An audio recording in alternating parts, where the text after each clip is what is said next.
masing-masing. Oleh karena itu, sudah selayaknya kita selalu bersyukur kehadapan Tuhan atas anugerah yang diberikan dan menggunakannya untuk selalu semangat dalam belajar sehingga kita bisa meraih cita-cita dan masa depan yang gemilang. Perkenalkan, saya Niputu Trisna Sulistian, guru di SD Negeri 6 Tegalu. Persamaan dan perbedaan yang kita miliki membuat semua orang memiliki data diri masing-masing. Tapi, apakah kita sudah mengetahui data diri kita?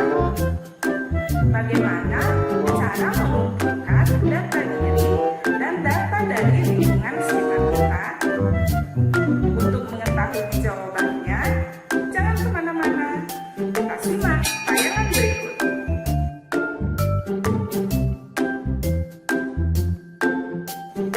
Materi pembelajaran kita hari ini adalah matematika kelas 5, yakni mengenai pengumpulan dan penyajian data.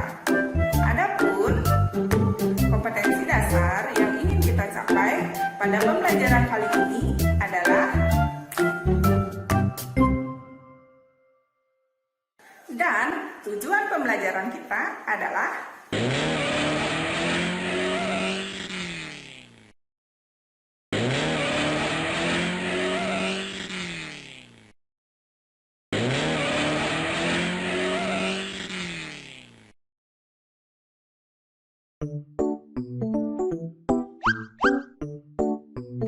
ayo melakukan pengamatan. Amatilah dirimu sendiri dan orang-orang yang ada di sekitarmu. Apakah memiliki persamaan atau memiliki perbedaan? Persamaan dan perbedaan setiap orang menyebabkan setiap orang memiliki data pribadi. Data pribadi misalnya data tentang warna kesukaan, makanan kesukaan, olahraga kesukaan, tinggi badan, berat badan, ukuran sepatu, golongan darah, dan sebagainya. Apa warna kesukaanmu? Berapa tinggi badanmu? Berapakah berat badanmu? Apakah kamu mengetahui golongan darahmu? Apakah kamu mengetahui ukuran sepatumu? Sekarang kita akan mempelajari data yang berkaitan dengan dirimu, data yang ada di lingkungan sekitar, dan bagaimana cara mengumpulkannya. Bagaimana menyajikan data yang telah dikumpulkan? Yuk, kita pelajari bersama. Data adalah informasi yang diperoleh dari sumber tertentu yang telah dikumpulkan. Menurut Kamus Besar Bahasa Indonesia, data adalah keterangan yang benar dan nyata. Data belum mempunyai arti bagi penerimanya dan masih memerlukan adanya suatu pengolahan. Data dapat berwujud suatu keadaan, gambar, suara, huruf, angka, ataupun simbol-simbol yang lainnya yang dapat digunakan sebagai bahan untuk melihat lingkungan, objek, kejadian, ataupun suatu konsep.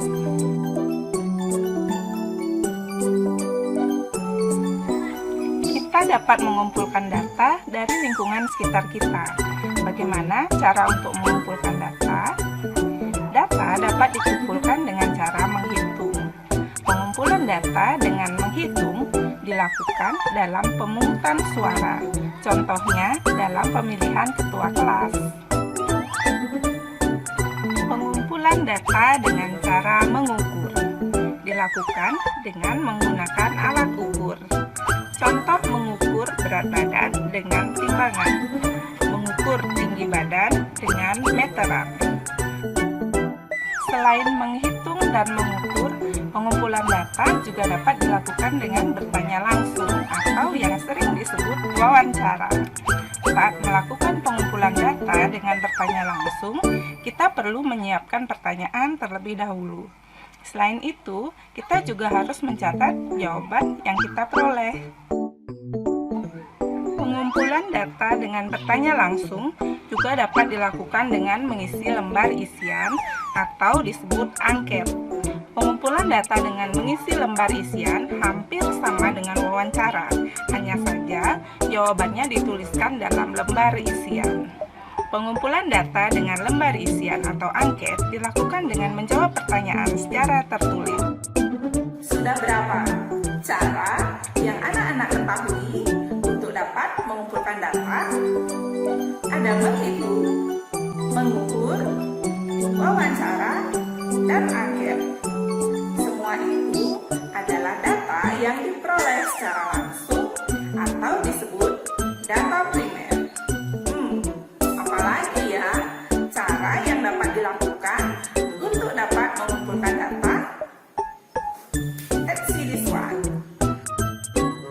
Dion adalah seorang dokter kecil di sekolahnya. Dion mendapat tugas untuk mengumpulkan data tentang golongan darah teman-teman sekelasnya. Dion tidak mungkin mengambil data secara langsung dengan cara melakukan pengujian terhadap contoh darah teman-temannya. Menurut pendapatmu, cara apa yang dapat ditempuh Dion untuk mengumpulkan data golongan darah teman-temannya? Ya, bagus. Dion dapat mendapatkan data dari buku catatan yang ada di ruang UKS. Dion dapat mendatangi ruang UKS untuk mencatat golongan darah teman-temannya. Coba cermati pengumpulan data yang dilakukan oleh teman tadi. Cara pengumpulan data bagaimana yang dilakukan? Apakah datanya diperoleh secara langsung? Yes. Pengumpulan data yang dilakukan oleh Dion dilakukan secara tidak langsung. Dion memperoleh data golongan darah teman-temannya dari buku catatan yang ada di ruang UKS. Nah, data yang diperoleh secara tidak langsung seperti itu disebut data sekunder. Ayo bereksplorasi. Mari kita bantu Maita dan kawan-kawannya. Maita dan kawan-kawannya akan mengadakan bazar makanan dan minuman di sekolah pada akhir semester. Coba kamu pilih cara pengumpulan data yang tepat untuk mengetahui daftar makanan dan minuman kesukaan semua siswa di sekolah. Coba jelaskan pendapatmu.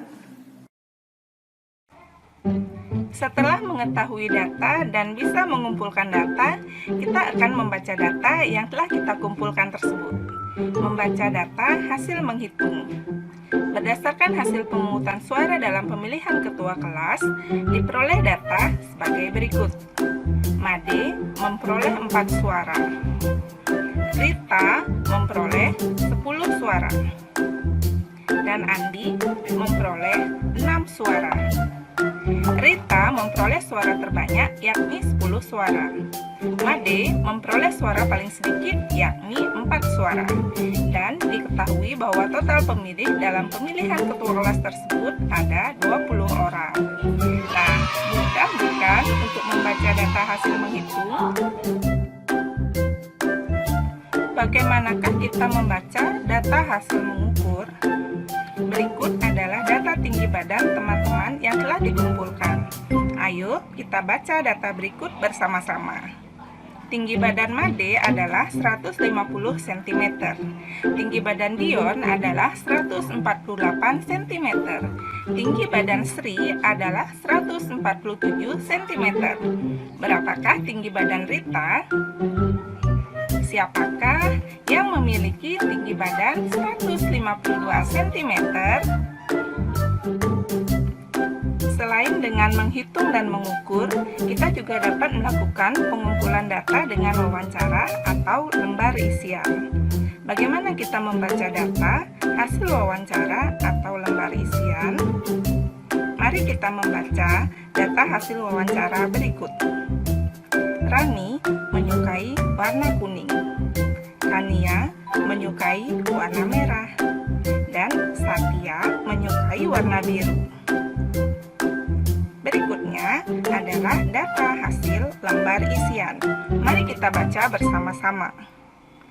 Tara adalah siswa kelas 5. Tara berusia 11 tahun. Tara menyukai mata pelajaran SBDP. Asyik Sekarang kita sudah tahu tentang data, cara mengumpulkan data sekaligus membacanya. Yeay, ternyata kita sudah banyak belajar ya hari ini. Apa saja yang sudah anak-anak ketahui? Iya, data adalah keterangan yang benar dan nyata. Data dapat kita kumpulkan dengan cara menghitung, mengukur, wawancara, isian singkat, ataupun mempelajari dokumen. Nah, sekarang coba perhatikan tabel berikut ya. Berapa batang bunga mawar yang terjual di toko Bunga Jaya selama bulan Mei? Berapa? Berapa? Berapa?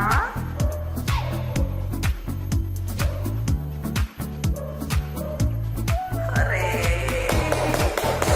Selamat, anak-anak benar.